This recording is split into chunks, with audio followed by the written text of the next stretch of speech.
Well, hello everybody. My name is Trevor Vaughn, and I'm one of the pastors at West Des Moines United Methodist Church. This is our dog Cash that you might see walking in front of us, and these are my daughters. You want to say your name? Audrey, Avery. And one of our favorite Christmas stories in the house that we make sure we pull this book out every year is the Polar Express. And so we are going to read the Polar Express to you tonight. And so enjoy the Polar Express, written and illustrated by Chris Van Aldsberg. On Christmas Eve, many years ago, I lay quietly in my bed. I did not rustle the sheets. I breathed slowly and silently.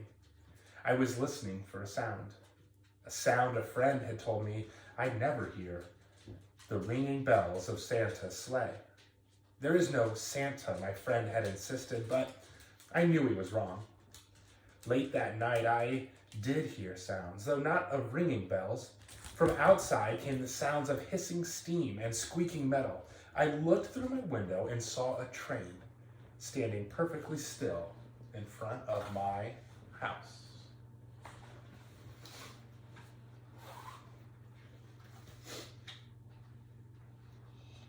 It was wrapped in an apron of steam. Snowflakes fell lightly around it. A conductor stood at the open door of one of the cars. He took a large pocket watch from his vest, then looked up at my window. I put on my slippers and rode. I tiptoed downstairs and out the door. "All aboard," the conductor cried out. I ran up to him. "Well," he said, "are you coming?" "Where?" I asked. "Why, to the North Pole, of course," was his answer. "This is the Polar Express." I took his outstretched hand and he pulled me aboard.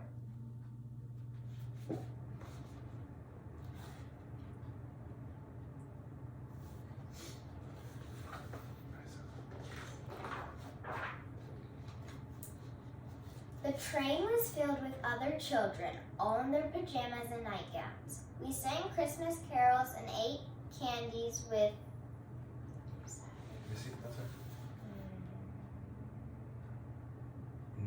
Nuggets. with nougat centers as white as snow. We drank hot cocoa as thick and rich as melted chocolate bars.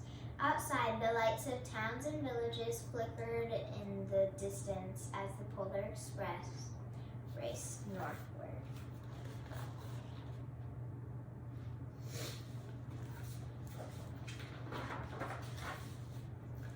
Soon, there were no more lights to be seen. We traveled through cold, dark forests where lean wolves roamed and white-tailed rabbits hid from our train as it thundered through the quiet wilderness. We climbed mountains so high it seemed as if we would scrape the moon. But the Polar Express never slowed down. Faster and faster we ran along, rolling over peaks and through valleys like a car on a roller coaster.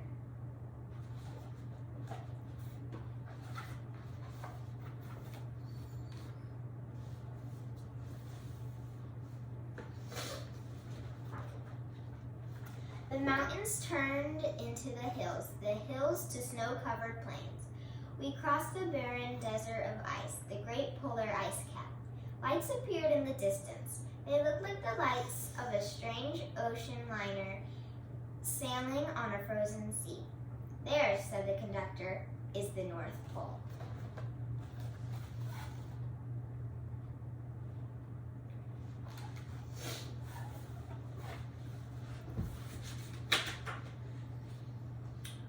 The North Pole. It was a huge city standing alone at the top of the world, filled with factories where every Christmas toy was made. At first we saw no elves. "They are gathering at the center of the city," the conductor told us.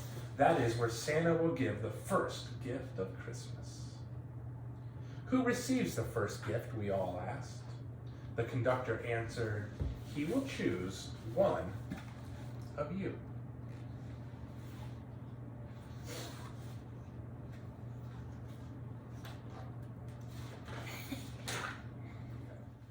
"Look," shouted one of the children, "the elves!" Outside we saw hundreds of elves. As our train drew closer to the center of the North Pole, We slowed to a crawl.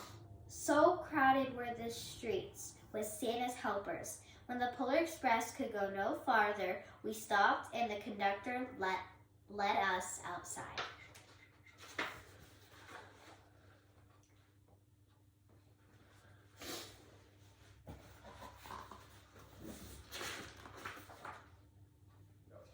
We pressed through the crowd to the edge of a large open circle. In front of us stood Santa's sleigh. The reindeer were excited. They pranced and paced, ringing the silver sleigh bells that hung from their harnesses. It was a magical sound, like nothing I'd ever heard. Across the circle, the elves moved apart, and Santa Claus appeared. The elves cheered wildly. He marched over to us and, pointing at me, said, "Let's have this fellow here." He jumped into his sleigh. The conductor handed me up. I sat on Santa's knee and he asked, "Now, what would you like for Christmas?"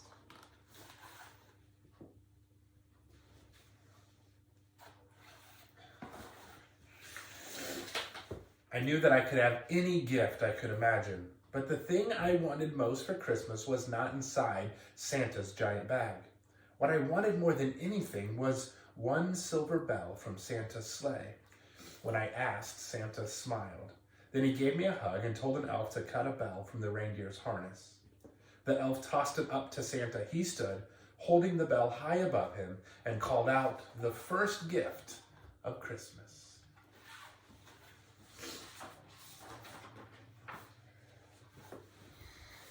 A clock struck midnight as the elves roared their approval. Santa handed the bell to me, and I put it in my bathrobe pocket. The conductor helped me down from the sleigh. Santa shouted out at the reindeers' names and cracked his whip. His team charged forward and climbed into the air. Santa circled once above us, then disappeared into the cold, dark polar sky.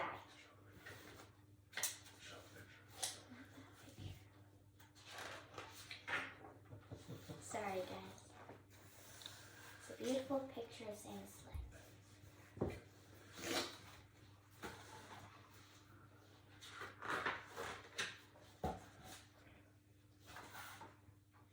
As soon as we were back inside the Polar Express, the other children asked to see my bell.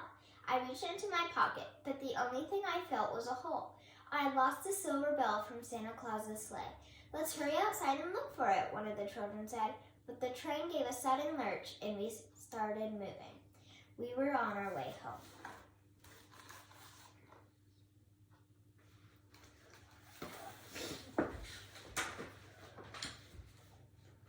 It broke my heart to lose the bell.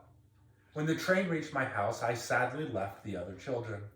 I stood at my doorway and waved goodbye. The conductor said something from the moving train, but I couldn't hear him. "What?" I yelled out. He cupped his hands around his mouth. "Merry Christmas," he shouted. The Polar Express let out a loud blast from its whistle and sped away. On Christmas morning, my little sister Sarah and I opened our presents. When it looked as if everything had been unwrapped, Sarah found one last small box behind the tree. It had my name on it. Inside was a silver bell. There was a note. "Found this on the seat of my sleigh.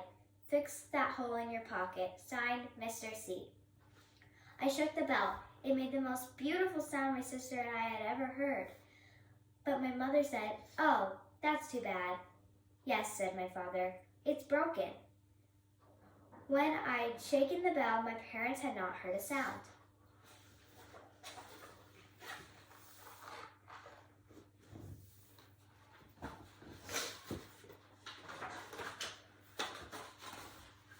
At one time, most of my friends could hear the bell, but as years passed, it fell silent for all of them. Even Sarah found one Christmas that she can no longer hear its sweet sound. Though I've grown old, the bell still rings for me as it does for all who truly believe. The end. Yay! The Polar Express. The Polar Express. that's the end of our story. We love this story. Whenever we actually have a bell in our house, the girls will ring it, right? They'll ring it, and what does Dad say? You joke around and say, "Oh, too bad it's broken." Too bad it's broken. But we love that the first gift of Christmas is this moment of faith. We love just the Christmas joy and the Christmas spirit. So, from the Vaughns to you, may you have a wonderful Christmas this year. A merry, merry, merry, merry Christmas. Hey. La la la la la.